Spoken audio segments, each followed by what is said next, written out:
चालाक लोमड़ी और शेर की कहानी। प्रस्तावना। वर्तमान समय में ज्यादा नहीं पर थोड़ा चतुर बनना चाहिए। अगर आप बुद्धिमान या चतुर नहीं हैं तो आप छोटी छोटी बातों में भी हमेशा परेशान रहोगे। चलो शुरू करते हैं लोमड़ी की और शेर की मजेदार कहानी।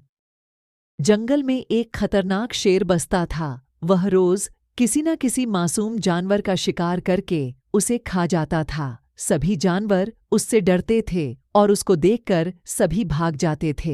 इसी भयानकता के चलते उसने खुद को जंगल का राजा घोषित कर दिया। चालाक लोमड़ी और शेर की कहानी। एक दिन बहुत देर तक शेर को कोई शिकार नहीं मिला, इसलिए वह खुद को ढूंढते ढूंढते मैदान की ओर चला गया। सभी जानवर उससे डर कर भाग गए, लेकिन उसने एक सोती हुई लोमड़ी को देख लिया। शेर ने बिना देर किए लोमड़ी को पकड़ लिया, जिससे लोमड़ी की नींद खुल गई। लेकिन जब शेर ने उसे खाने के लिए अपना मुंह खोला तो लोमड़ी ने उसे रोक लिया। लोमड़ी बहुत चालाक थी और इस संकट से बचने का उपाय जानती थी। वह शेर से कहीं, आप मुझे ना मारें, मैं आपकी सेवा कर सकती हूँ और शिकार पकड़ने में आपकी मदद कर सकती हूँ। शेर ने पूछा, तुम शिकार कैसे पकड़ोगी? मैं तो जंगल का राजा हूँ, कोई भी मेरे सामने टिक नहीं सकता। लोमड़ी ने आत्मसमर्पण के साथ कहा, प्रभु, मैं जानती हूँ कि आप सबसे बड़े हैं, लेकिन आपको शिकार करते समय बहुत थक जाते हैं। मैं आपकी इस समस्या का समाधान कर सकती हूँ।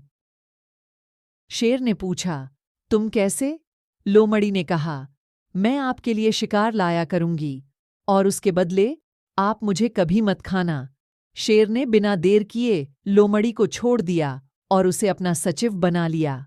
अब लोमड़ी की मदद से शेर आसानी से शिकार करता था। जंगल में जबरदस्ती किसी के पीछे नहीं भागनी पड़ती थी, क्योंकि सब जानवर लोमड़ी के पास सुरक्षित महसूस करते थे। लोमड़ी ने शेर की मदद से खाना पाना आसान बना दिया और उसे शिकार करने में मदद करती रही। चालाक लोमड़ी और शेर की कहानी से सीख। लोमड़ी और शेर की कहानी से सीख से हमें यह सीखने को मिलता है कि हम अपनी बुद्धि का सही तरीके से उपयोग करके किसी भी मुश्किल को पार कर सकते हैं। शिक्षा।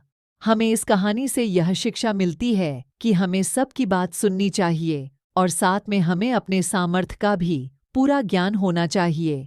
हमें किसी की नकल करने की कोशिश नहीं करना चाहिए।